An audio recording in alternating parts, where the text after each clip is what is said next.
So today we'll be talking with Ilyssa Goodman, who has more than 20 years experience working in the entertainment, distribution, and marketing environment. And she'll be talking today about what independent filmmakers need to know when they are bringing their own films to market. And I guess to get started, can you tell us a little about how you entered the entertainment industry and specifically how you moved into distribution and marketing? Sure. Well, my first position within the industry was working for Miramax Films. And that was at a time when I didn't, in New York in the, I guess I was going to say late 80s, early 90s. And I didn't even know distribution existed. I knew that I wanted to work in the entertainment industry. And, you know, as many of us do, we have a passion for the business.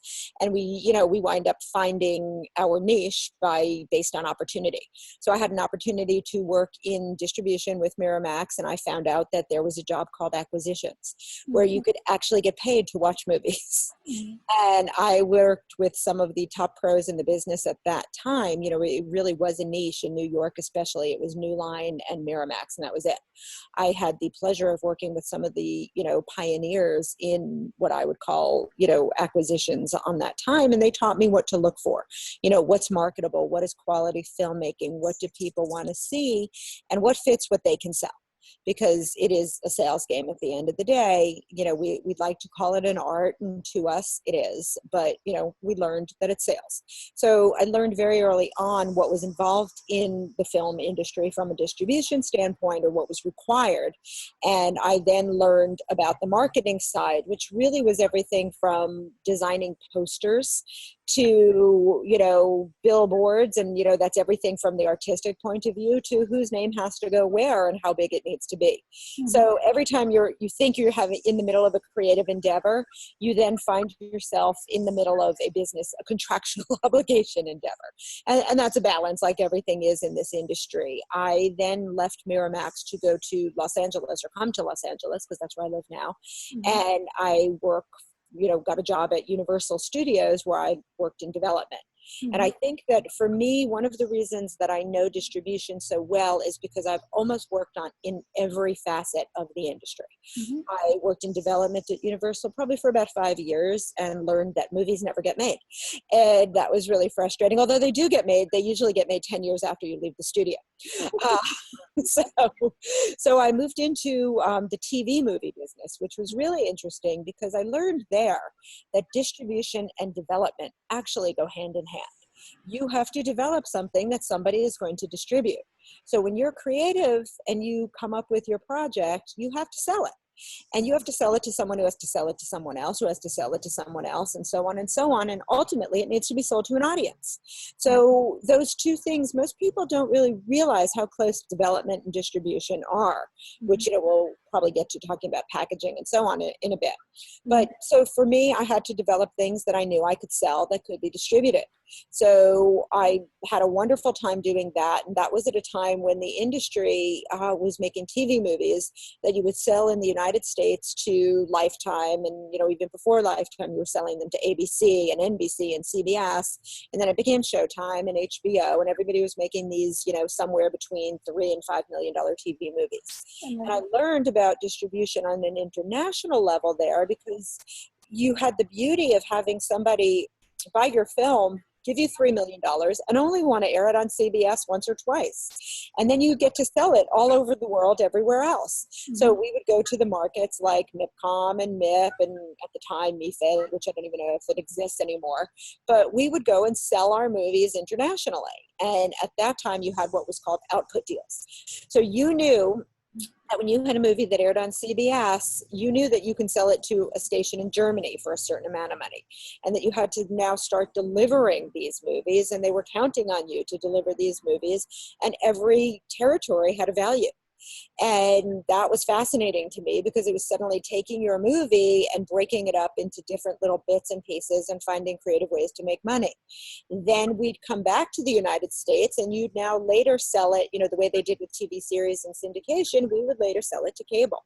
So if I had a CBS movie, I'd probably license it, TV movie with, we used to say like Donna Mills and a stalker. We could then turn around and sell it to Lifetime later. And after Lifetime, we're going to sell it to USA or whoever. So we started to, basically learn, it was really asset management. So I learned that there, and I was really working in development and production, but it became distribution because you're then, doing all of that. The company was gracious enough to start making small independent films without having to have any distribution up front. And from there, I learned how to sell movies, directly to HBO right after making it, without having the TV movie development, someone buying on sooner. So we did HBO, we would do the Family Channel, you would do DVD deals and, have a video deal with one company. So that's kind of how I learned about distribution, really. I moved on from there to work for Animal Planet Network, so I got to see it from the other side, what they require when buying something. And I got to, great experiences. And then I became an independent producer. And I was making my own movies and got to say, okay, well, I have to create and develop something someone wants to buy and, and sell it, and do pre-sales and so on. And from there, I really, started working for a animation studio pre-selling, which was a really good experience. I learned how to take a one sheet out and, pre-sell a movie and so on and so forth. And, most recently I just produced and directed my own independent film that I also oversaw distribution and marketing on. So for me, I've kind of done it all. And I feel like in order to really understand the business, doing it all has given me an edge that most people don't get the luxury of. And so I have so many different perspectives. It's kind of like when you want someone to do a job, if you know how to do it yourself, I always say I'm never going to ask anyone to do something that I won't do myself. So that's kind of, I just have a well-rounded, I'll call it a personal studio mentality. I think it sounds like you've got a really great background. Actually, you want to take just a couple of seconds to talk about the production that you just did, because you determined to release it through digital distribution, even though you're perfectly capable of creating a film that you can distribute and in theatrically or Right. through major distributors. Well, here's what I can tell you. There is no one-size-fits-all distribution model for all film. So for me personally, what I did was I designed a movie from the get-go that was producible at a modest budget and was going to be for the teen market. And I said, if I'm making a movie for the teen market, why don't I make a movie and sell it to where they consume their media? And these are all buzzwords that everyone uses now, like consume media. There was a time where it was just where they go see movies.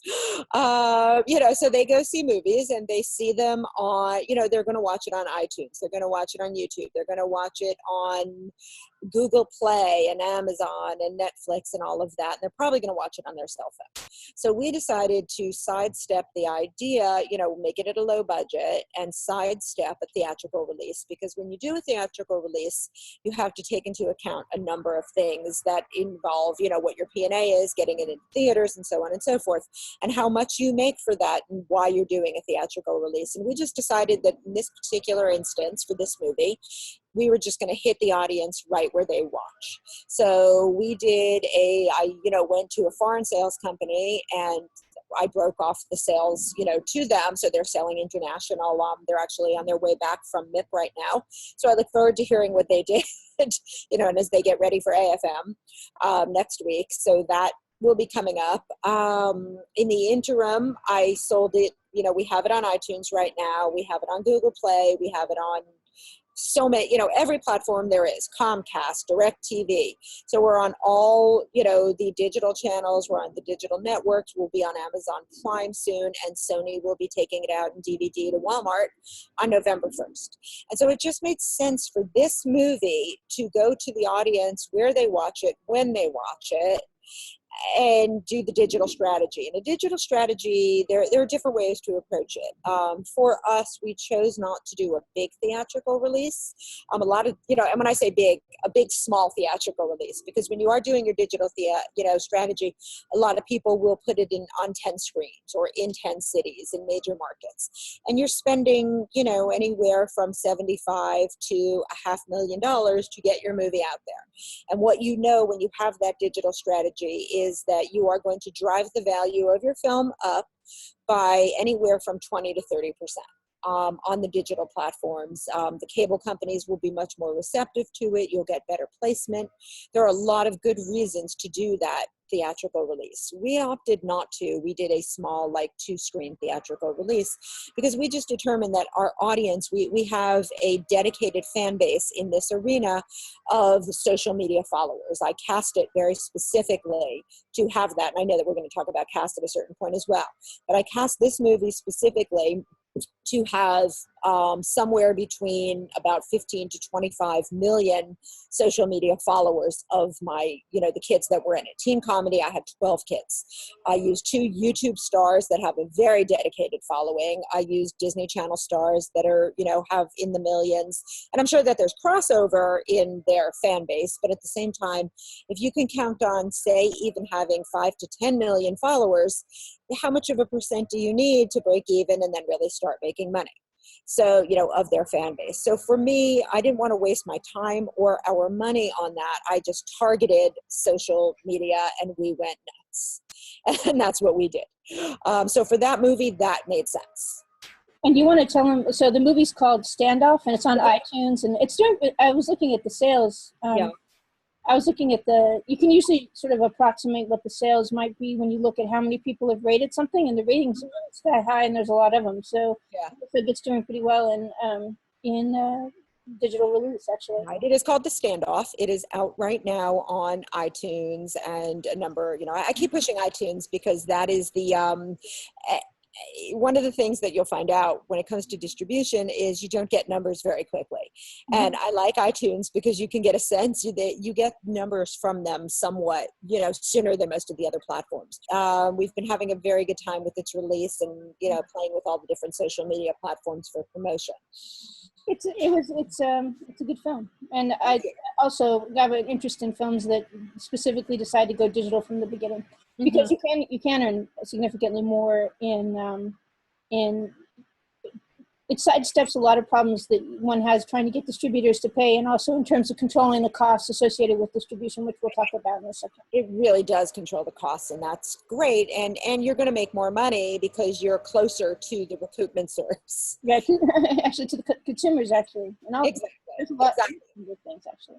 There's less standing between you. There are less hands out for recoupment standing between you and the consumer. Exactly. So one of the things that I want to talk about, and you touched on it briefly, is that you have a good idea of casting requirements for films that are going out at different levels. The casting requirement for a digital film is not the same as one that's going to be targeted. A digital release film is not the same as one that's going to get theatrical release. And also it has and the issue is how much budget you're going to recoup. So can you talk for a little bit about who do you work with to figure out who you should cast? I mean, do casting directors routinely know who's actually marketable at a given budget level? Or is there some other expert that you should turn to? Well, casting directors often do have an idea, so they are a good source to work with. However, casting directors don't have to worry about your bottom line and you making your money back. So casting directors often, casting directors audition actors all day long, and they fall in love with some actors for good reason. They're spectacular.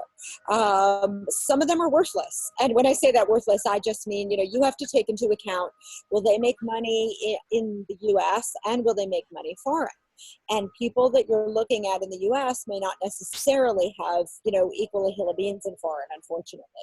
And vice versa, by the way. There are certain foreign names that have zero legitimacy in the US. So it's really a balancing act. It's funny because I was on a panel at a film festival over the weekend, sponsored by SAG, that we talked about this very thing about, how do you cast? And to me, casting is as much a strategy as is any other part of making your film. And I think that the one thing that I just want to go back and stress is casting for distribution, development for distribution, everything, production for distribution is so important. People just don't realize it. And one of the things that people say about film is that it is, your film is produced 3 times or written 3 times. Once on the, in the script, once during production, and once during editing. And I would like to add a 4th time, which is distribution and sales and marketing, because that is really important. So casting for that is incredibly important, and it's really the emphasis in the US and internationally is most of the time male names. Male leads are always going to bring in more money than female leads, and hopefully that'll change. It's one of those horrible facts that we've, endured, that you're going to see, and there was a time where a male name was an automatic, had a dollar figure next to it, back in the, late 90s. If you had Sylvester Stallone in your film, you knew what that was worth.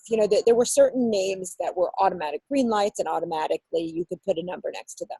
That's changed a lot right now. Even there was a day that you couldn't fail with, on the larger scale movies, with a Will Smith or, a Ben Stiller. They were always going to bring in the money. And then things started to change, and it became, not only did you need the name, you needed the high concept tentpole with those names.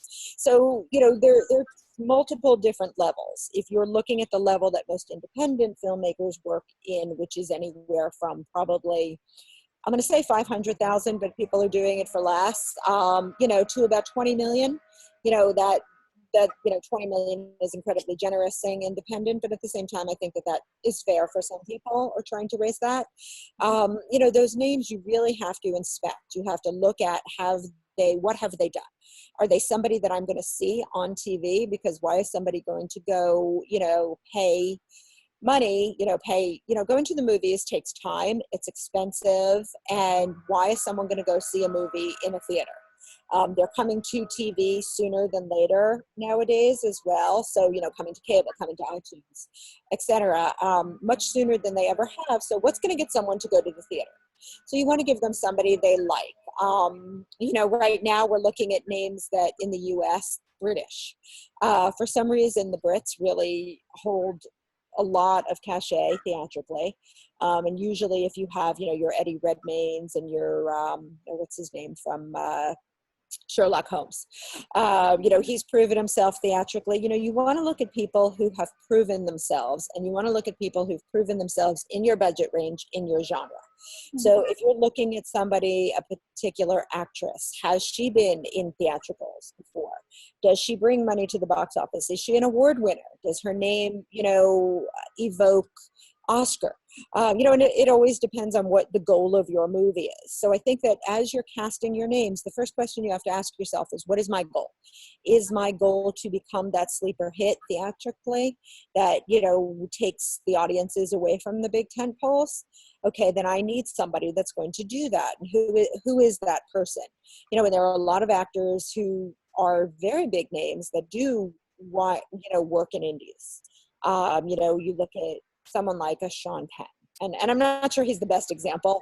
However, he's someone that you see in bigger sort of gritty studio movies. You see him in the smaller indies. A lot of those times he's directing those movies or producing them. But, he's sort of that crossover name. Look at Sandra Bullock. She crosses over. She's in the big studio rom-coms, and then she'll go into sort of the small indie that has meaning. And, there are a lot of actors that do that. And you want to find the ones that have been, in movies like yours that have made money, because you're selling audiences, you're selling investors. Mm-hmm. And a lot of times it comes from pairing actors' names. So if you have like two B's and a C, does that equal an A? You just have to figure that out. Who are you tying them with, and how does that work? The other thing you might want to do on lower budgets, especially for international, is say, what TV shows in the United States go into syndication and travel well? I had a distributor once say to me, the CSI names are huge because they're running overseas like crazy. One of the people on the panel asked me the other day, about like people from Big Bang Theory. Unfortunately, though that is a big show, comedy is not as big. So it's sort of like, can you find yourself, and Google things, can you find yourself a listing of the most popular shows in France? Cross-reference that with Germany, and see if you could figure out who in America people are paying attention to. Mm-hmm. So you can get really creative with a lot of that, and sometimes for me, it's instinct. Mhm. So casting directors they want to sell you talent and they want to sell you creativity, which is something that you do have to take into account, Mhm. but you're probably better off talking to a sales agent or a distributor when it comes to names and running your lists by that. Right. You mentioned, most of the conversation seemed to be focusing in theatrical release. Okay. And so, and also most of it seemed, and it is genre specific. So if I look at something, is it Blumhouse, the guys that are doing, if I look at all the Blumhouse things, many of which have gone to 200,000, none of them seem to have names. I never know who are those people, and yet there they are. And I think that's because it's horror, and that's a characteristic of horror, is that it isn't as dependent on names.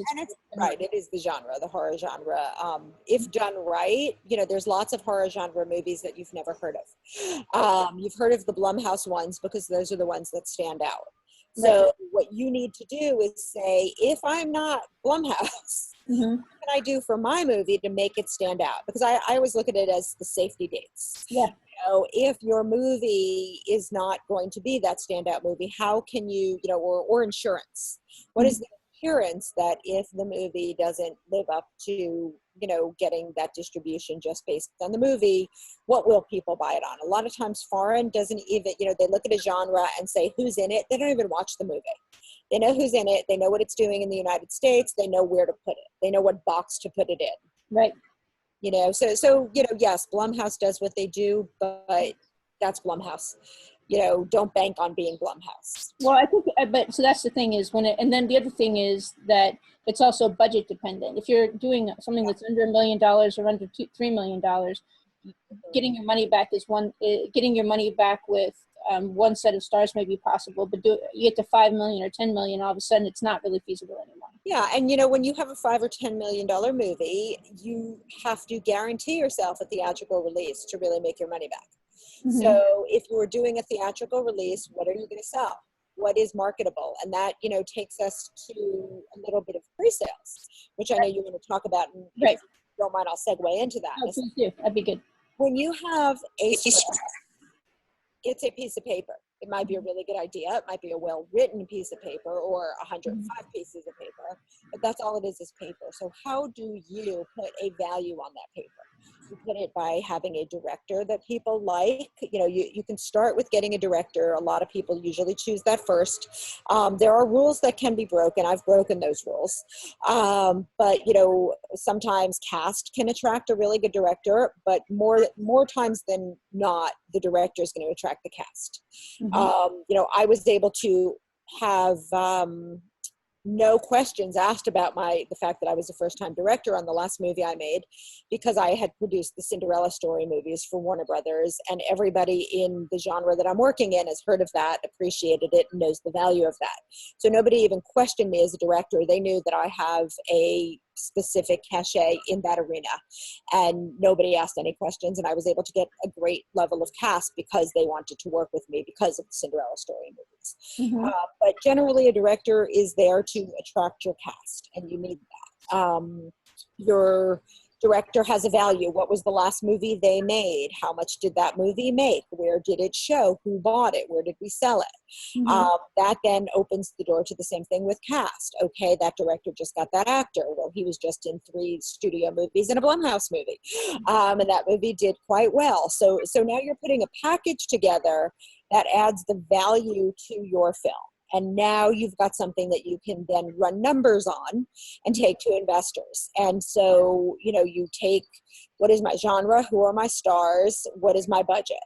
Mm-hmm. And, a lot of us, myself included, have some fancy personal algorithms that we have developed that cross-reference all of those things, mm-hmm. so that you can put a value on your movie. And a lot of times I'll do numbers for people, as a consultant, I will run numbers for them. Mm-hmm. And, the numbers are obviously going to vary, and it depends on what's going on in the world. Today we're a little bit more bifurcated in the Middle East than we were.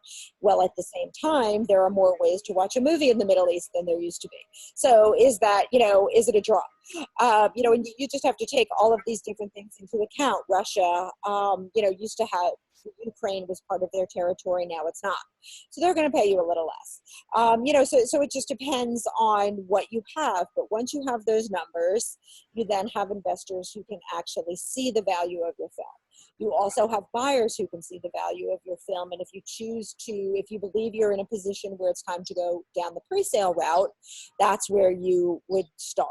You would say, here is my script. It is a genre like, you know, and a lot of people in Hollywood don't like when people sort of hybrid pitches, like, you know, it's, you know, taking two films and putting it together. You know, it's, I can't even think of anything off the top of my head, but, you know. Like Terminator meets, I know, Cinderella's, you know. Exactly. Sure. We'll take it. Yeah. So people, I prefer when people do that so that I can wrap my head around what this movie is. You know, I don't want them to rely on that completely and use that as their sole marketing hook, but that helps me wrap my head around who are my buyers, who's my audience, because then I know who the audience for those movies were. So that's where you go to your comps.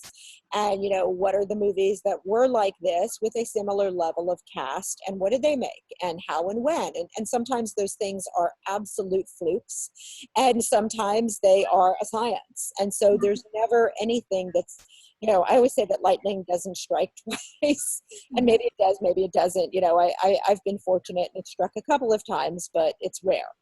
You know, I don't know, you know, I wouldn't bet the farm on it. But so that's that. But once you have your package and they're attached to your film, and you have your direct, you know, your vision, your producer's vision, how you're going to make this movie, when you're going to make this movie, because a lot of times distributors have spaces to fill that they have to, you know, you have to keep in mind that this movie is going to be ready to be delivered, you know, December 2017. And they say, well, we need a movie December 2017 that's a, you know, family-oriented film. Perfect, we're in. So they may come on board. Maybe they're going to say, oh, you know what, we don't have any slots available. Then can you, you know, come in sooner? Can we be later? You know, what is that? So those things are always going to be different, but that's sort of what is going on, you know, behind the scenes. It's rarely personal. But so you've got now this package of value. You're getting it to the distributors who can, you know, get your movie out there. And if all works, you've got something, you know, where you can start making pre-sales. And I always like to not over pre-sell a movie, because you might be shortchanging yourself. You know, at the same time, if it's the only way that you're going to get your movie made, then do what you have to do. But remember that your movie might be, you know, worth more later. So I would say, you know, how do you work into a deal, you know, box office bonuses and things like that for yourself. Right. So that if a distributor, you know, does do better, you know, that you get something out of it as well. So is it the case that once you've created that package and you think you've got a good solution, that you can contact the acquisitions professionals at the distributors that you want to work with, and you can say, this is what I have, and they'll give you feedback? Or how does that usually work? You know, yes and no. It's interesting because there's a lot of crossover between distributors and sales agents now. And I think a lot of people are sometimes confused as to who does what. And so the way I like to sort of break it up is, I think a sales agent represents the producer. The distributor represents the movie. If you look at it that way, it's the distributor's job to sell your movie, whereas the sales agent needs to help the producer be most effective in selling their movie. And I kind of call myself something a little bit different. I call myself more of a distribution strategist, because the other thing is, you know, that we all have to remember, there's a limited amount of money that anyone has to make a movie. So when you are paying a sales agent, you're paying them sometimes 20 to 25%. And that then, you know, or sometimes you're giving them tremendous upfront dollars. And most people don't have that. So how do you sidestep that? You know, so for me, I always like to say I'm a strategist or a consultant. So I work two ways. I can work, you know, just giving you a little bit of advice, or I can come on almost for the duration of your film from the start and say to you, you know what, I read your script. I think it's really good, but the truth is you're trying to make a family film, and there's one scene in it that no one is going to buy into, and it's going to stop you from selling your movie. Let's change that scene. Because knowing what the buyers want, and in different countries, including the US especially, different things, it changes things. The movie that I recently made, we knew our opening scene of our movie was a kid getting in a car accident because he's distracted because he's eating and on the phone. I knew that, and that's a teen comedy family movie. I knew as soon as I had that scene, I was not going to sell that movie to Disney because they will not, standards and practices won't let that message go. So that's something that people have to realize is your film is being crafted, like I said earlier, from, the development phase for distribution. So going back to sales agents, or, what I do, come in earlier and like to help you with those kinds of things. Distributors specifically, and a lot of sales agents, by the way, and I found this, and I have really good relationships, and I've had a lot of people say, well, we like to get involved early on. But then when you try to reach them and get them involved early on, they're nowhere to be found. Yeah, actually, I think that's one of the interesting things is that the acquisitions folks I think they want something they really don't want. Well, it's not even that they don't want it. It's they're so busy. They're so busy, trying to hit these buttons because their boss wants to know, they say they want to be on early on, involved early on, but it's so rare that they actually give you the time of day early on. And I've experienced this. And like I said, I've got good relationships, and I've had people, real heavy hitters say to my face, oh, we want to be involved early on. Yeah, I said, well, what does early on mean to you? You want to see the script, the package? Yeah, all of that. And it's like, all right. The whole thing is you as the producer, the creator, whatever role you're playing in your project, you have to do so much heavy lifting on your own before you can get other people excited about it. So, to me, getting a sales agent on early on who's going to do pre-sales, that is a good idea. And it's really a relationship game. If you're going to do pre-sales, and your film has to be a certain level to get those pre-sales. Is there sort of a budget level that you think is appropriate for pre-sales? You know what? I've heard so many different things.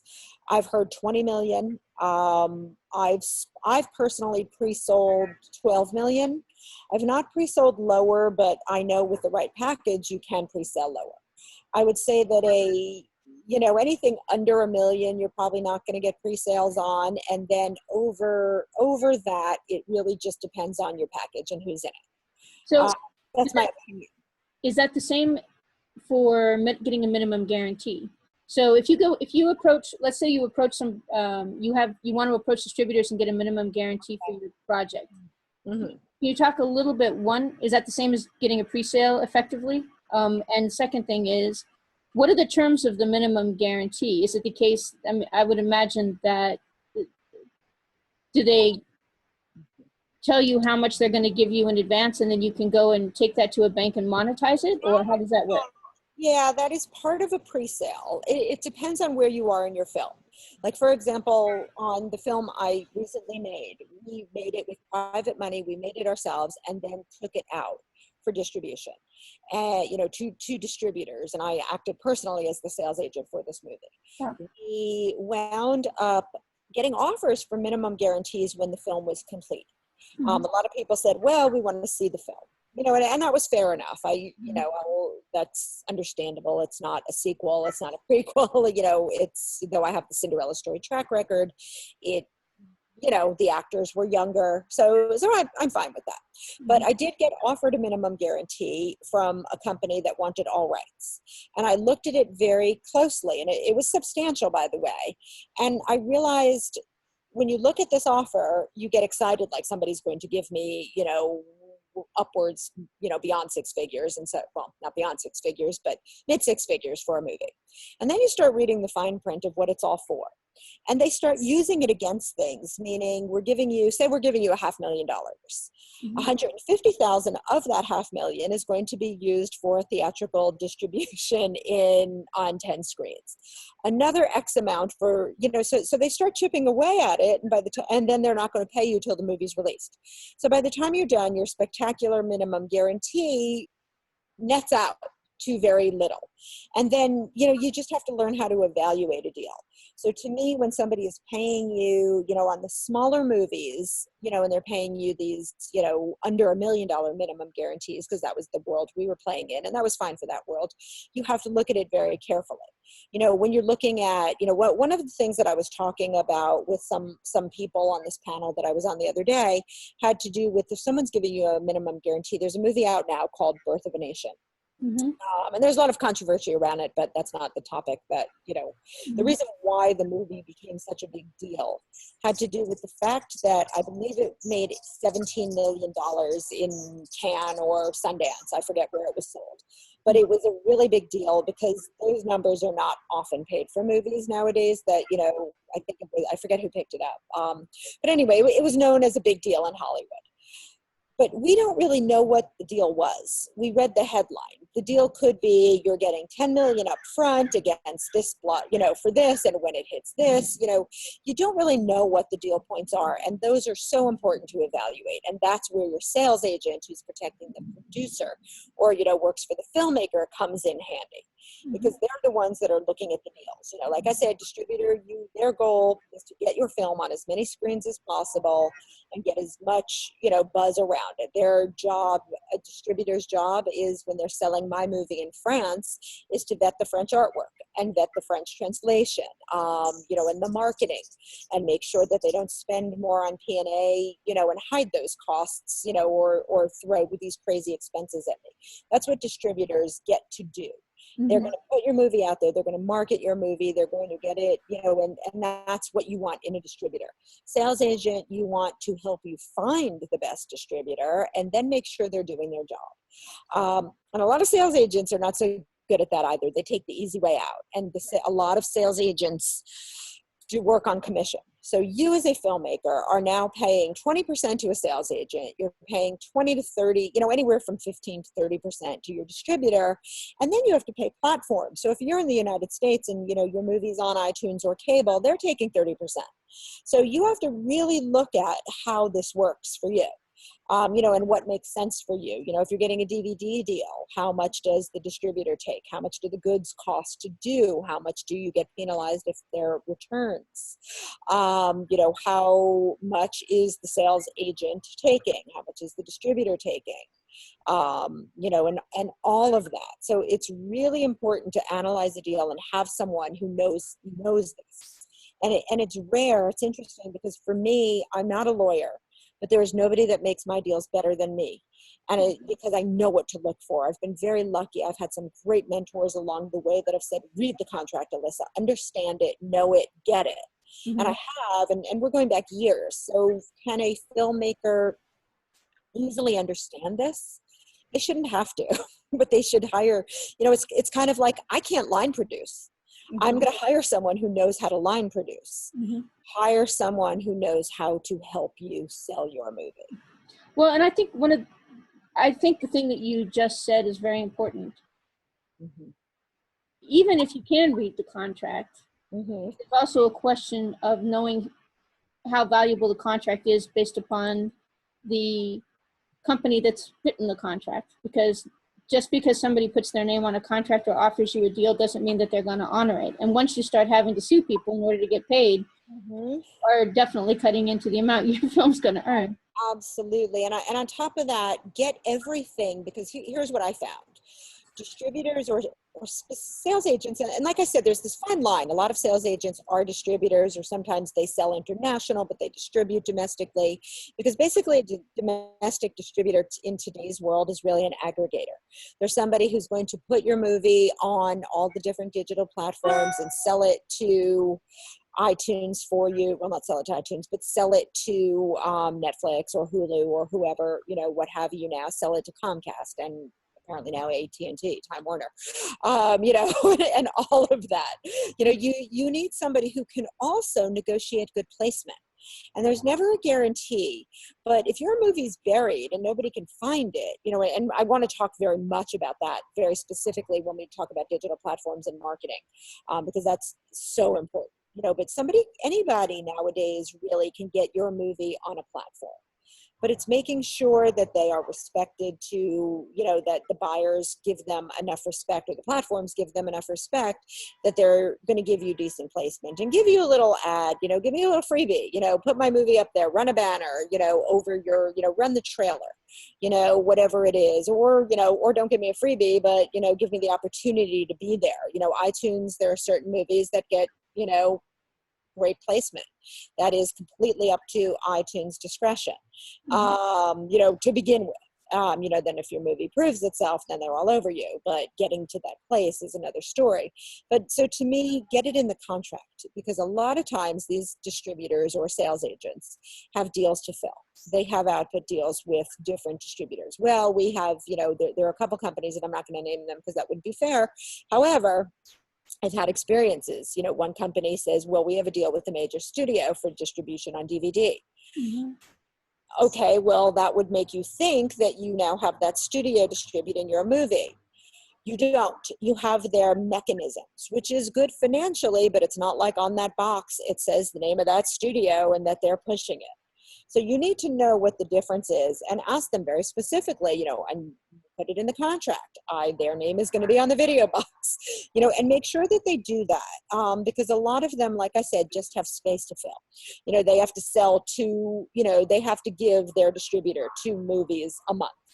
So all they're doing is, you know, they're on this treadmill trying to make sure that they're fulfilling all their deals. And, you know, they're just being a middleman for you. And they're not marketing your film the way you need it marketed. And that is going to take me to marketing.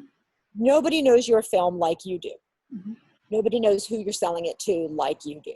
When you are making, you know, films that you're putting on digital platforms, even when you do, or any platform, by the way, even if it is a theatrical release, don't think that you can solely rely on the distributor to market your movie. You have to be ready to roll up your sleeves and do your own heavy lifting all the time. You know, I have distributors who have released my movie, and every day I'm on Facebook putting together a new contest and putting up new video links to get people excited and make sure that people continue to come find my movie. I put it in a film festival over the weekend. It's, you know, and then you have to get people to come to the festival, you know, to see the movie. You know, it just never ends. And so when you are picking your sales agent or distributor, you're looking at a partner who is going to help you take your film from beginning to end, and it never ends. So it's really from beginning on. And they are going to have to do the marketing. And if you decide to not use a distributor, I'm all for that. Use a distributor or a company called Juice and Ubiquity who will put your movie out there. Just remember, you have to do all the marketing. And you have to get your film out there. You have to get your film, you know, people have to know about it. How are they going to find it unless you tell them? And, you know, a lot of people are given the luxury of these wonderful, highly targeted Facebook and Twitter and Instagram and Pinterest and Snapchat and, you know, YouTube ads. And they're great because you can target audiences like never before, and that's at your own fingertips. But I wouldn't rely solely on that, because then you're just counting on people with their heads in screens. You still want to show your movie's scope. And this goes back to casting. You want to cast someone who's going to be in other movies. And when they're promoting their other movie, they're going to promote yours. You know, we always used to say, when I did indie movies a long time ago at the TV movie company, find an actor who's going to be on The Tonight Show. And when he's promoting his big studio tentpole, he's going to mention yours. You know, I use actors who have albums they're out promoting and musical careers, because they're going to go to that audience. You know, what is the crossover of an audience? So that's something to think about when you're casting as well. Do I have an actor that, you know, I worked with somebody who in my last movie was a child star. Is there going to be interest in that particular actor? You know, and is he trying to make a comeback, and has he made a comeback, and is he in other movies? So that's kind of something that you also want. You know, to look at when you're looking at your actors, is not just who are they and what can they, you know, bring, but what else are they doing? So that you can use that to your advantage as well. So when you do have your advertisements, you know, and your trailers and all of that online, keep in mind, you got to go past that though. Go beyond, try and get articles, get a publicist to do some press releases, place some articles. It's, it's really important because you can get your movie out there, which is more amazing than ever before.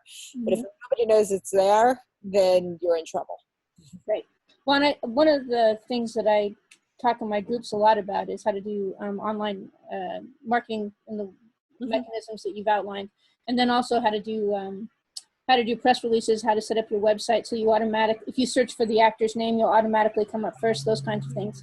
The other thing that I think people don't understand is that it's pretty easy. There are services where you can actually book radio interviews across the whole country. It's easy to, and it's a fee for service deal. You basically just, it costs you $200 per 20-minute radio interview nationwide. So the services exist to be able to market anything very effectively. But I think for a lot of people, the difficulty is that we're sort of between two worlds right now. We have a truly independent film market that everyone can see on the horizon, which is literally cutting out the distributors pretty completely, because you can market your film worldwide. Correct. Or using distributors like sales agents. In other words, I could say, well, who's the guy who knows how to get me views of my film in Russia? Or who's the guy who can get my film views in Korea? So where you don't actually have to give up the intellectual property rights. Right, correct.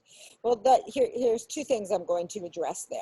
One of which is, keep in mind what a good sales agent will do for you domestically is fairly important. Can that sales agent sell your film to TV when the time comes? Because those are chunks of money. Most of the time people are either buying a movie for $12.99, and that has to be a real dedicated fan to buy your movie. So they're renting it for $4.99 to $6.99. You have to have so many rentals for that to really start adding up. And that is possible, obviously, and that's why we're all here, is because it happens. And then you want the big chunks. You want somebody to sell your movie to HBO, to sell it to Showtime, to sell it to Hulu and Netflix, because that is, those are distributors now. Those are not, you can't really buy those. To sell it to, internationally, because internationally, you're going to get chunks of money from an international salesperson who can sell my movie to an airline. Right now with certain U.S. movies, India airlines are paying like $40,000. That's just for an airline. So you want those are the big things. Even DVD, it's not what it used to be, could still bring you $50,000. And when you're, and again, those numbers go up incrementally based on your budget and your cast, obviously, in your movie and how well it does and what you do with it. But like for my movie, we have someone selling airline. We've got it, I've got it in hotels. SpectraVision or whatever it's called. All of those are untapped markets, and that is why having a distribution or person on board can also help you. So you're getting those big chunks, and when you've made a movie for $500,000 or $1 million, those chunks here and there kind of go a long way, because they also have to then be relicensed every couple of years. And that's why distributors are not bad to have, even and then there's one more element I'll take beyond that. You're a filmmaker. Do you really want to spend the next 2 years of your life doing this, distributing the movie? Or do you want to go make another movie? So partnering with the right distributor or sales agent or distribution strategist, whatever it is, I think is a really important element to a film. So that you can then be the filmmaker and go make another movie. Well, and I definitely think developing long-term relationships with somebody that does that job. I guess my point was not that, do you want that to exist? I think that might well be true, and I think where we are now, I think it's smart. I just don't know where it's going to be in 10 years. Right, and I don't think anybody knows where it's going to be in 10 years, honestly. But the only reason I mention that is that I think we're seeing a transition between those two huge poles, where there was always a distributor that was an intermediary between you and your audience, and the time when there's never going to be when everything is going to be pretty much direct sale to customer, and you'll have a sales agent, but it'll be selling directly to audiences, not selling directly to, there'll be marketing experts that sell directly to audiences. Correct, and that's really important. And I've been personally working to partner more with those people who do the marketing and design one sheets and things like that. Right. That is, there are less layers between you and the audience. And so why add that? And it is, it is important. And, we don't know what's going to happen in 10 years. We could have never imagined that, we're going to watch movies on our cell phone. But it's also one of the reasons it's difficult to work with a lot of distributors when you don't know what's going on. And it's also one of the reasons it's difficult to work with sales agents, even some that have really long track records of being successful, because they don't, it depends. It's very contact related business. So somebody who was really good sales agent 10 years ago may not have access to the same people. And so it changes quickly. Right. Which is another thing, I guess, if you could start, one of the reasons I wanted to talk to you is because you are a distribution strategist and because you do work on a consulting basis, which is the way I really would like all sales agents to work. But, I don't know. But the point is that one of the interesting things is that I think working with a sales agent, being able to identify one that's safe to work with, because otherwise what happens is you literally tie up the rights to your film. Well, correct. And that's a big deal. I always like to say that you have to find someone who's big enough to be legit, who can get to the right people, but someone who's small enough who's going to actually care about your film and, be small enough that they're actually going to look at your film and say, and it's not one of 20 films they're releasing or one of 5 films or even one of 2 films. You want someone who's going to give you real personal attention, that's going to return your phone call every time you make it. And by the way, I find a lot of bait and switch. They are kissing your butt when they're making the deal, and they think you're brilliant and they think you're a genius and they love your film and they have all these brilliant ideas on how to sell it and market it. And then all of a sudden you sign on that dotted line and they barely return phone calls. It's like, don't bother me. Well, and a lot of times their contracts literally tie up your film. They're literally your sales agent. So you can't just say, okay, well, I don't want to work with you anymore because because all of a sudden you're involving yourself even before your film's launched in what amounts to litigation. So I don't really. I think a reversion clause is a good idea. A lot of them will have issues. A lot of them will have issues with that. And to their point, a lot of filmmakers are ambitious and they think they're the exception to every rule, and that their film, I can say to them, hey, listen, your film traditionally, earns X amount of dollars in Japan. Oh, no, but ours is going to be different because they love our film. So you, as a distributor or sales agent, it is your responsibility to manage expectations from the get-go so that, when I don't sell the way you thought I would, or when Netflix all of a sudden says to me, you know what, Ilyssa, we have no bandwidth left. We're making our originals, we've acquired, we're not buying films anymore. And it's like, but you have my other 3 films on there and you're doing so well with them. Why wouldn't you want my next film? Like, we just don't have the room for it. So the world changes, to a point where you just have to accept that. And so as a filmmaker, you have to be willing to understand that the distributor or sales agent may not be able to get you what they promised initially, but as the film, distributor or sales agent, you also have to be really realistic. Don't, give people inflated numbers just to get the deal signed and then hope that you can make those. Be very realistic. And some people, will believe you and appreciate that honesty. And then there are people who don't want to hear it because they think they're the exception to the rule. And we all want to be that exception. And we hope we are. We go out with the idea that we are. That's why we do what we do. And sometimes we actually do. Mm-hmm. Sometimes we don't, sometimes we equal, and sometimes it's less. But a lot of times, we'll find we'll do better in certain territories and worse in other territories than we thought. And with a changing world, we don't know. So finding that right distribution partner, it's hard. And you just need to talk to a lot of people. I would do some research into who has worked on films similar to mine and succeeded.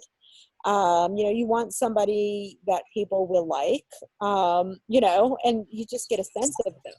But make them put it in writing. Look into the idea of a reversion clause, because I think that's really important, that if they don't perform, within a given amount of time, you should get your movie back. I've heard stories about people not making one sale. Yeah. So, where's your line with your reversion clause? Is it if I don't make 10 million or if I don't make 0? What is it? And you just have to really work that out, or think about that. as to how that should work. So do you have, if somebody reaches out to you as a consultant and asks you to review a sales agent contract or help them find a sales agent, is that the kind of thing you might consult with them on? Absolutely. I do everything from, as you know, casting consultation to development consultation for that, and helping put together a strategy. And the first question I'll always ask them, and I'll do everything as small as people will run by names, as large as kind of working. Usually I do, I'll work the run of someone's film. A lot of times in a way, I can help them find distribution, possibly do pre-sales under the right circumstances for them. I do contracts that are anywhere from hourly to 90 days. Or just running, doing sales projections for a certain amount. It just depends on, what the needs are. But the one thing that I can tell you, I am a filmmaker. And when I say that, what I mean is I know where you're coming from. Mm-hmm. I'm not just a distributor, that has, to supply my other distributors with a certain amount of films. I am filmmaker friendly because I've done that and I do that as well. Right. So I approach it very differently than most people approach it. And I'm always going to be, looking out for your benefit, the filmmaker's benefit, and very few people do. And I think that's frankly, one of the reasons that I find, and I'm not being mean to sales agents generally speaking, but I have a thing specifically about anyone that comes into the project it comes into a film project and without putting up cash, without putting in equity, and without lending money. So in other words, they have no skin in the game at all. When they come in and they, in effect, are gifted the rights with the expectation that they'll perform, I just always think that's incredibly risky, because when push comes, if in the old days, what happened, a distributor would actually they would literally buy the distribution rights. So they were putting cash up front. And that meant that in order for them to get their money back, they were going to have to make sales.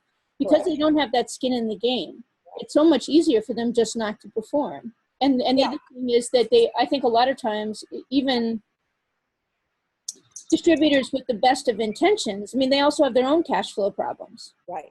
And that's the problem, is you don't know what they're dealing with. Right. That's why I don't think early on you should marry yourself to just one company. I also think filmmakers are already putting aside money to hire the line producer and pay the cast and doing all of these other activities. So it's not like they're against the idea of putting money into things. So that's not the issue.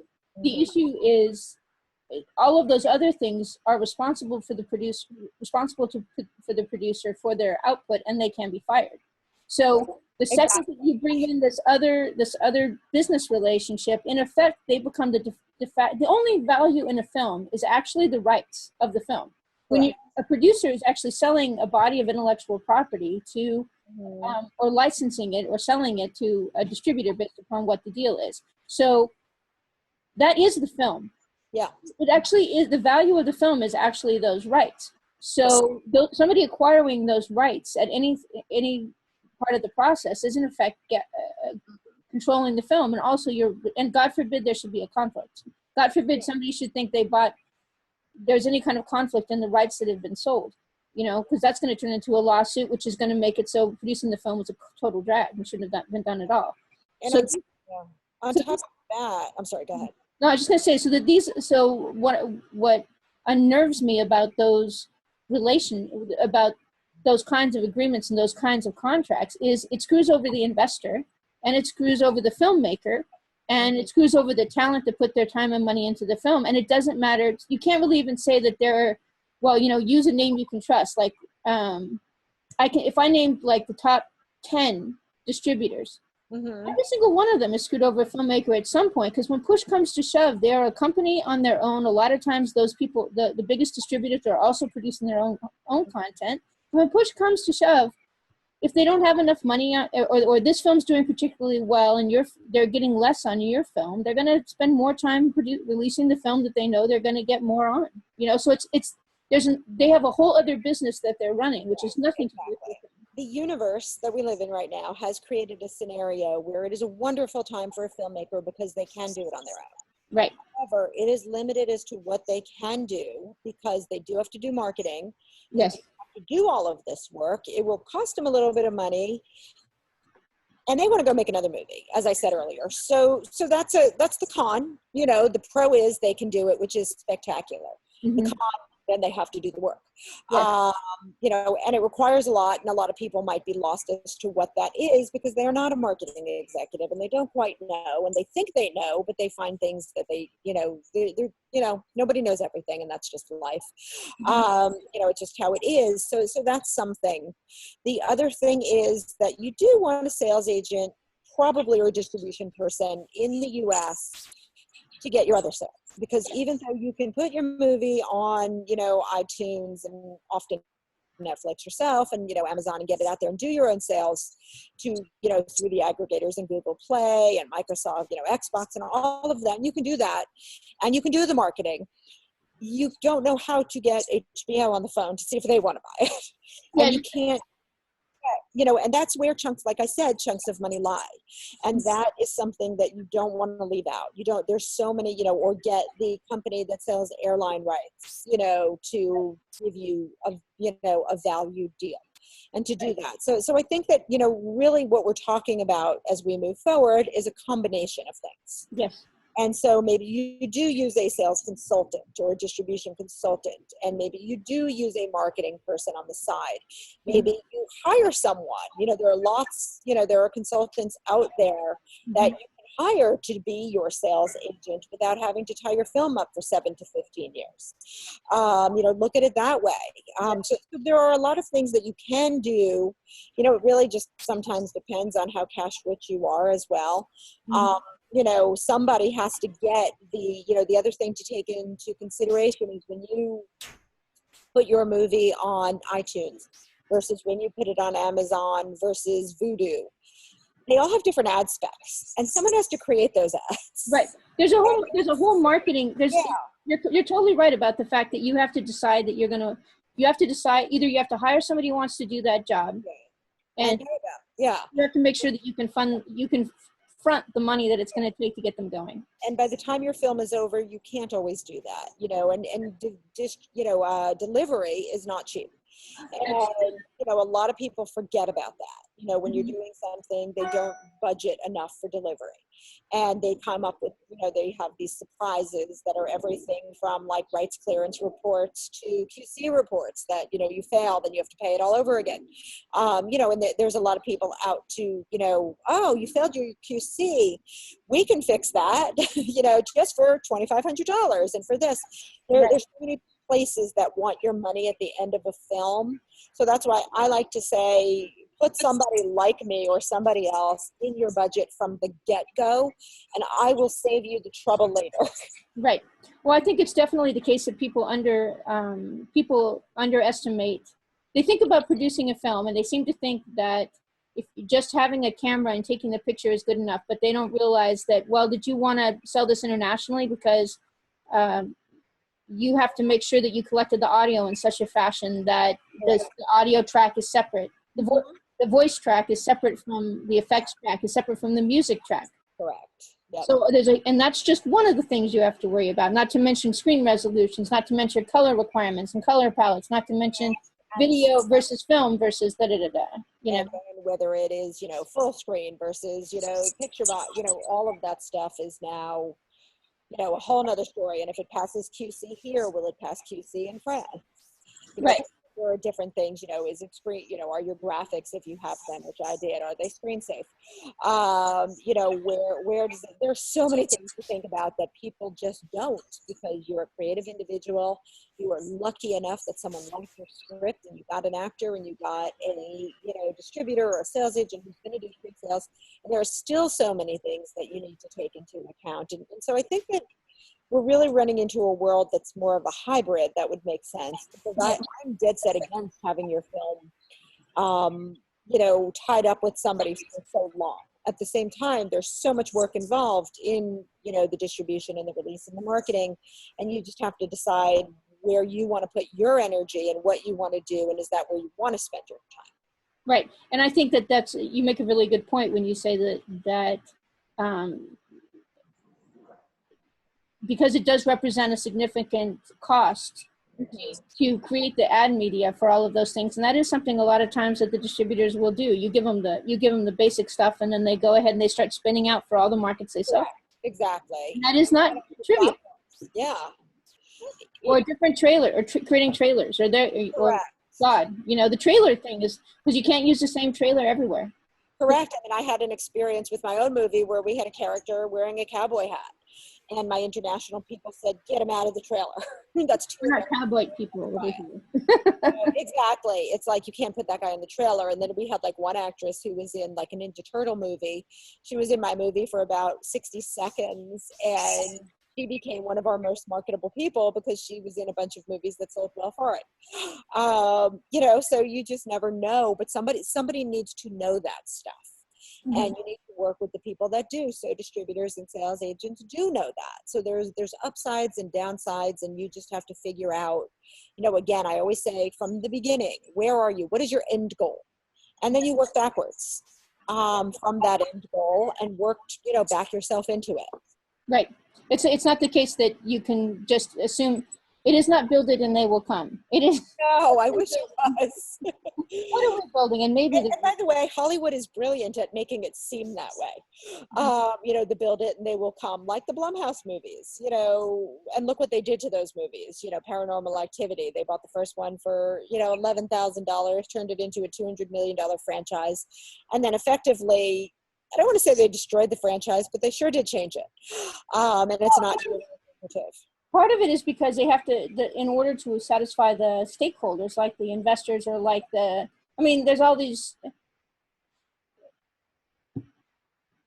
people that you have to satisfy when you're working inside the studio system, and they are looking at things like talent, you know, and you keep going, it's a horror film, so it's different. I don't know. It is different. I mean, you know, because the thing is, that's one of the few places, one of the few places where it is something about the theme and something about the elements that makes the horror genre work. It's like who are we going to torture for an hour? Is really, I think, what it is. It's like, do I want to watch this person get tortured for a while? Because it's like the sadistic version of soap operas, where people like to watch, you know, soap operas to see other people have miserable lives. Right. People want to watch horror movies to see other people iced and axed. Well, it was funny because I like ghost stories. Yeah. But I don't really like horror, like traditional horror movies, like, you know, Purge is like upsetting.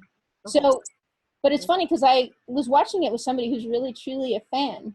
And I'm sitting there going, so we're watching it together, and we're watching because he's having a good time, and we're watching two totally different movies. And he goes, you really don't like this, do you? And I go, why do you like it? It's really mean. It's sadistic. And he goes, you're identifying with the victim, aren't you? So, yeah. And he goes, no. I'm identifying with the serial killer. Oh.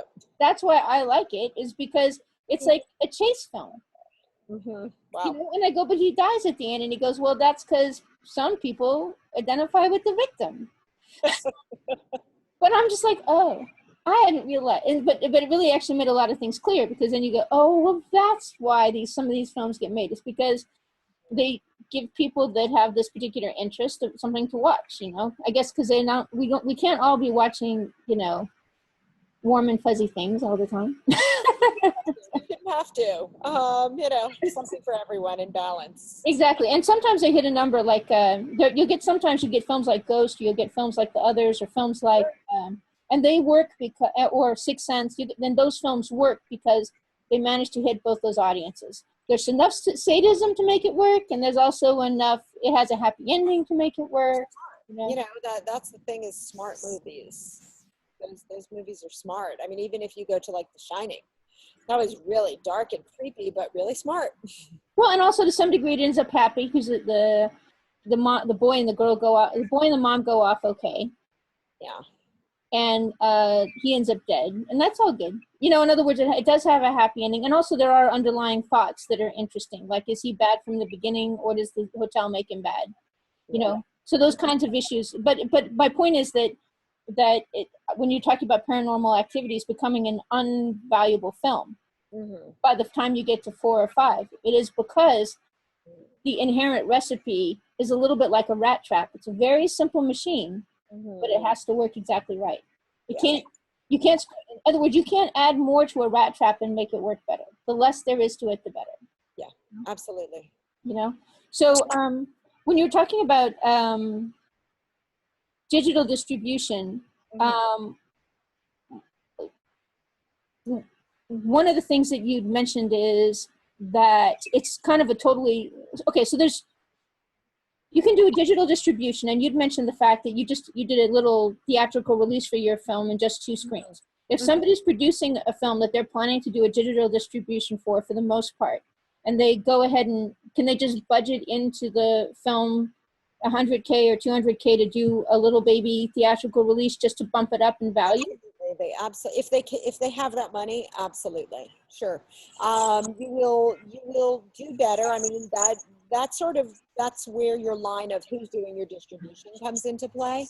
You sure don't want to hand a distributor and say, hey, I've just raised this extra $200,000 I'm going to give you to get my film into theaters. So it just depends on, again, what your goal is. If your goal is to do your own, digital release and do that, then by all means, yes. There are a lot of people that will sort of, as they call it, four-wall, help you get your movie out there. You can do it yourself potentially. Are there any that you recommend that you think are particularly good, that you've seen do a good no, nobody that I can say. I mean, if you Google somebody and ran a name by me, I may say, oh, I know them from something. But in general, it's important to do. It's not rocket science. It just depends on, what level you're talking about. If you're putting up, usually you can kind of give a $10,000 a screen. Yeah. Estimate, basically.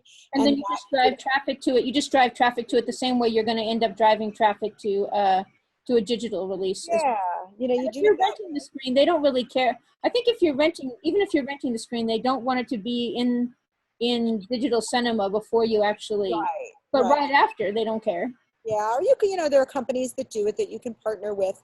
It just depends. So if you are doing it yourself and you are putting it out on digital and you want to do that, it, has been documented. And, honestly, we are sort of in a new, we call it the Wild West of digital platforms, because every day there is a new digital platform on top of everything else where you can, put your film out there.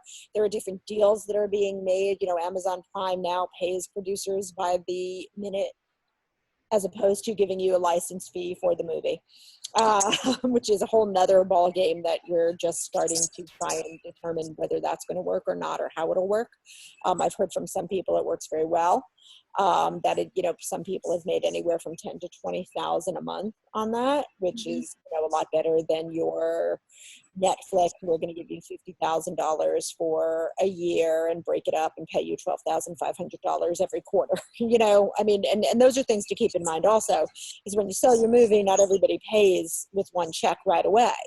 They may give you, break it up into different, I had sold a movie to Family Channel for $250,000, which was paid out over 5 years, or 3. It might have been 3 years. I don't recall exactly, but that's something to take into consideration. I mean, it's coming, which is comforting, but it doesn't. It's not in the bank today. So those are things to take into consideration when you are working with digital platforms. Is the deals are changing, and so people are just trying to figure that out. Nobody really knows exactly what they're worth. I had a movie about 5 years ago that was really on the cutting edge of the digital distribution model when it came to small movies. It was a small movie called 16 Love. We made it for about somewhere in like the $800,000 range. It turned out good, but not good enough. So we wound up selling it to a company that put it out on all these digital platforms. And on iTunes, it was the number one. It was teen tennis movie. On iTunes, it was the number one sports movie for like 3 months straight, which sounds really sexy, but at the same time, there aren't a lot of sports movies, so it's great in a category, but the value financially wasn't great. But the place it did do really well was on the Warner Digital platform. And, it was like their number one downloaded movie in 2012. And maybe indie, I forget the exact words, because I find it hard to believe that it could have been the most downloaded movie. But, it did very well. And it kind of was on the cusp of that digital revolution where this all started to become something. And I looked at the numbers recently and concluded that it didn't really make its money on iTunes. It did very well, and it might have been that #1 sports movie, but the place it made the money was on Warner Digital. And that was something to take note of.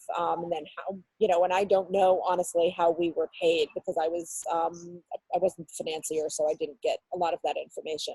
Mm-hmm. So I don't know how that deal was made. I know that we're still on Netflix and have been, and I know how that goes, and all of that. So it's just there are some areas we don't know, but a lot of people have said that there is documentation that your movie will do roughly 25% better on the digital platforms with that theatrical release you talk about. So yeah, if you have that money, spend it, but pay attention to how you're spending it. Be tight about it. Well, and I also think it makes sense in that case to plan for the theatrical release and use it to drive people to the place where the tickets are sold. But make sure that you can use those same trailers to drive it to YouTube when it's available. In other words, you have to really think about that whole ecosystem, like how you're going to make your money back. And I'm also starting to think that to be a filmmaker, it's not enough just to say you want to make film. You actually have to be the kind of person who doesn't think a film is finished until people see it. Correct. Until I guess I always used to say I don't believe a movie deal exists till I'm watching it in the theater eating my popcorn. Right. But yeah, that's the other thing is, I was at a festival over the weekend that I put our film in. They were generous enough to take it. And I saw these other films that were in the festival, and you just know when you're looking at it that somebody's heart, soul, and finance went into these movies. And that most of them are not going to get distribution. And, then there's that festival circuit that I'm not a fan of. I see the value in it to certain people. But to me, when your movie's on a festival circuit, that means you're not earning money. Well, and more importantly, you're also it's dangerous. There's a whole set of things that have to do with the fact that the ownership of the film has to do with how much you can control it for the limited time you need to be able to control it. Right. And one thing I do think is that when you make it available in that format, somebody could be sitting in the audience just recording it, and then the next thing you know, it's available it's basically free online. I could tell you the experience we had with my film, The Standoff. That is, we found it on YouTube. Mm-hmm. Every day we're finding it on YouTube now, and we had to have it pulled off. We were shocked to see the numbers of illegal views. And the first time it was 15,000. Then all of a sudden it was 20,000.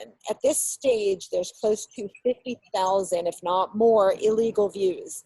And we pull it down and someone else puts it back up. And we I think it's like 10 times a day. It's become one of my co-producers. It's like part of her job. There's actually people you can hire that'll do it for you. Then they're pretty cheap. You might look around, but there are services that will watch it continuously. And also, I have a feeling that that's going to in one of these days, somebody's just going to file the mother of all class action suits against Google. Because basically what it comes down to is they're allowing it to happen. And you know who they don't screw with? Actually, I wish SAG would take them up.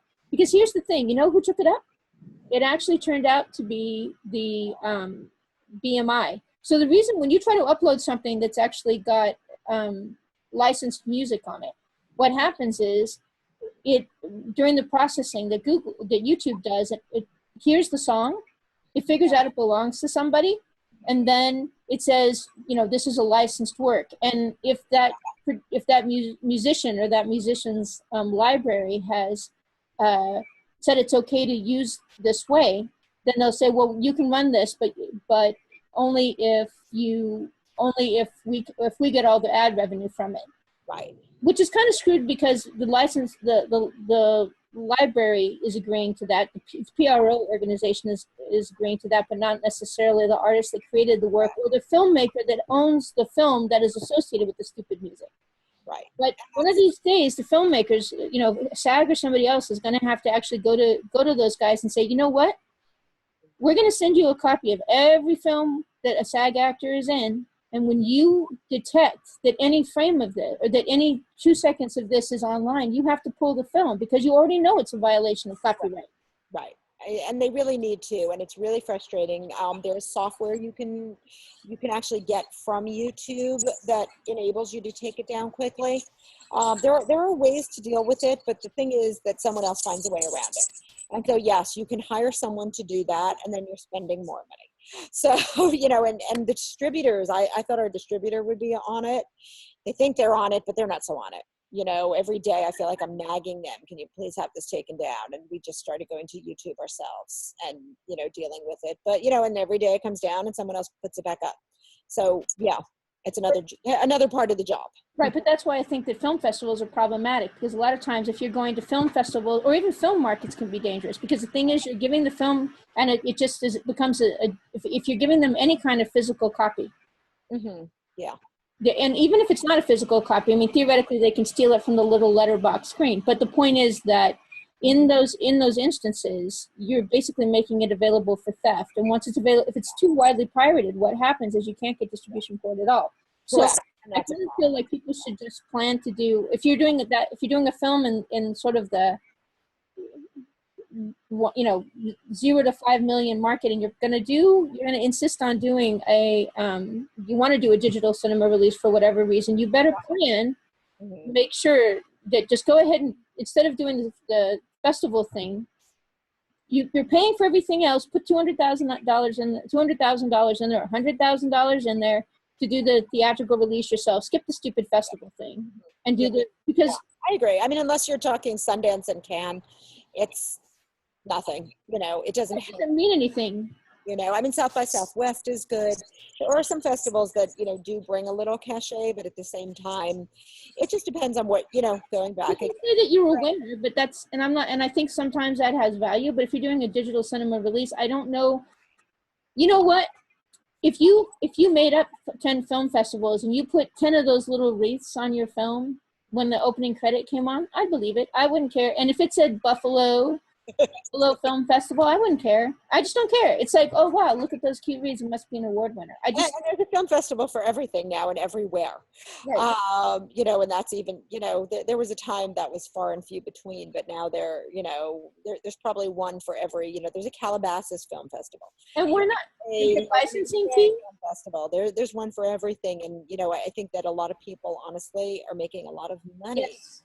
Off holding festivals because the entrance fee and the reading fee and the viewing fees that they charge for people, and then right, and they get free content, and they can have, and also the filmmakers drag people to the event, and that means that they get ticket sales. So I'm kind of like, I don't understand the whole point of this film festival thing, and I really feel like people should just plan for a theatrical release if it's going to bump the value of the film 30%, and you want to be able to make it go, so want to be able to have the opportunity possibly sell overseas rights, and you want to put yourself at the top of the distribution food chain, right? So that you can do airplane rights and so forth. Like going from a digital release to selling airplane rights, but from a platform theatrical release to 16 to 20 to 25 theaters, even if it's only in there for a week, and who cares? Being able to sell the airline rights might work. Being able to sell all of these little rights. And they will. And by the way, that goes up because airlines only really want movies that had a theatrical release. Right. You know, even the digital platforms, the cable platforms really only want movies that have had a theatrical release. You know, Time Warner and, you know, AT&T and, you know, DirecTV, they want Dish Network. They want your film to have had a theatrical release in order for it to give it any attention and space on the cable, you know, their video on demand platforms. Right. And you know what? Now that I think about it, if I had a sales agent that was willing to take a percentage of those sales and to aggressively market the film, that I would be up for. And the reason is because I don't mind paying. It's weird. I don't mind paying the money. It's not having any control over the distribution and not having any control and not being able to know for sure that the maximum is being done. And that's the thing is that there's too many people involved in sales agents to distributor to. Correct. You're right. And that's why I said you want a consultant, someone who can use their expertise to do the job. As you said, everyone else in your budget gets paid to do a job. And if they don't do a job, they can be let go. So why do you want to be stuck with someone? And, you know, and at the same time, in the defense of a sales agent, in the defense of a distributor, they just have to make sure that your expectations are properly managed and they're not selling you the Brooklyn Bridge, so that when they don't, you know, because a lot of them are really great, they do a lot of good work, and the filmmaker still isn't happy because. Well, I think The other thing is, though, you have the same, the reason I think if you hire a consultant that's kind of handled is, I have find my line producer completely happy to tell me things that aren't going to be happening. No, that thing you just said is never happening. I said, no, that's never happening. So, and I think the thing is that I think people will be, if they have somebody on board that provides that level, that kind of advice, they'll be much more willing to take it and they'll believe it because they know that the person that's talking to them, one, works for them, has no conflict of interest. And I am going to hell, but I do believe that there's a serious conflict of interest between being a sales agent and being a distributor. Because what are we doing here?